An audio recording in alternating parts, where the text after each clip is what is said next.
It's been 24 hours since having gun battle on Thursday as thugs went on rampage on Airport Road in Benin, shooting sporadically with the aim to prevent Philip Shaibu from accessing the government house. Philip Shaibu, whose impeachment was overturned by a federal high court on Wednesday, was received by a crowd of supporters. Mr. Shaibu, who was in company of APC governorship candidate Senator Monday Okpebholo, was attacked by the seriously armed thugs who unleashed mayhem, leading to the death of one of the police officers attached to the candidate. Now, for more update, the reinstated Deputy Governor, Philip Shaibu, joins me on the news. Good to have you join us. Thank you very much, Precious. So let me start by getting your reaction to yesterday's incident, and then what is the state of things now as we speak? Yeah. Thank you for having me. Well, everywhere is calm because you know, I'm a citizen. I don't look for trouble, and in the mix of the provocation, we are still silent, and we are make sure that we have to calm us and to maintain law and order because that is our hallmark. We are not in for self-destruction or destruction of peace in our state. So everywhere is calm, and I pray that the governor and his team don't mobilize this vigilante again to come and attack.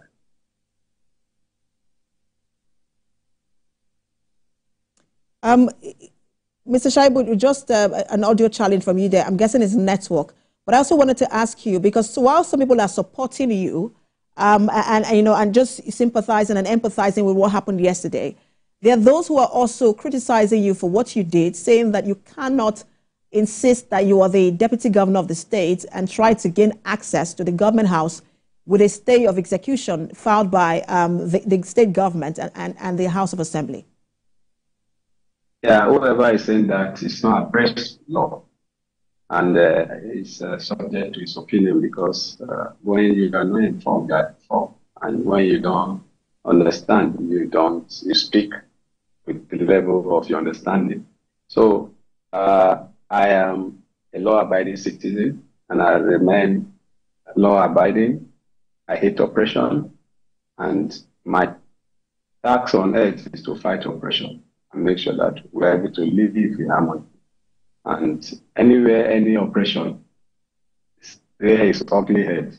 I'm always agitated to fight such oppression, not even when I'm not a victim of oppression. I've never seen where anybody will say you cannot contest an election. All the old issues, all the old destruction, killings by the governor and his team is because Philip Shaibu said he wants to contest for governor, which is my right. I think that should be the attention. We should ask the governor why he feels he can stop somebody from, possibly stop somebody from contesting an election that is his right, as is trying in the Constitution. When he wanted to contest this to be governor, some of us said no because of one or two reasons. Oshomole did not use the vigilante to chase us to support him. He persuaded us. He spoke to us. It took Oshomole almost 2-3 months to convince me why I should support Obaseki. And we eventually supported him. He did not learn from Oshomole. Instead, he has an Aswe who is his godson. He wants to impose as governor. He decided that he has to use brutal force as against the lobby that is synonymous to democracy to achieve his aim. And some of us cannot stand such oppression, knowing fully that while we were fighting on the street, inhaling tear gas, being arrested, being jailed, detained, some of our people lost their life. He was nowhere near us to fight for this democracy. Today is benefiting from what we fought for. Now, oppression that we fought against, dictatorship, what I would say the military, were kind of government they were operating, we don't want. He wants to bring dictatorship in a democratic setting? No. We will not allow that. And that is the point of contention here. You can lobby, you can pacify, those are the things that are synonymous to democracy. You cannot come and say that, look, you cannot contest an election. Philip, you want to contest? If you contest, I will destroy you. Those kind of words are not for Democrats. He didn't create me, so he can't destroy me. It's only God that can destroy. You don't use those kind of strong words on human being that he didn't create because he says he wants to contest. So I see this action that took place at the airport as part of that statement the governor made that he's going to destroy me. I see it more as an assassination. Mr. Shaibu, I would say that is a bit premature, because we've heard the blame games from both sides. But we would usually just a minute, sir. We will usually wait for the police investigation, in this regard. But I wanted to also ask you, what next for you? Because you're insisting that you are the deputy governor. The governor, just a minute. The governor, I'm not sure, with the state of things, wants to work with you. So how do you intend to work? And you are also now supporting the APC candidate who you were with yesterday.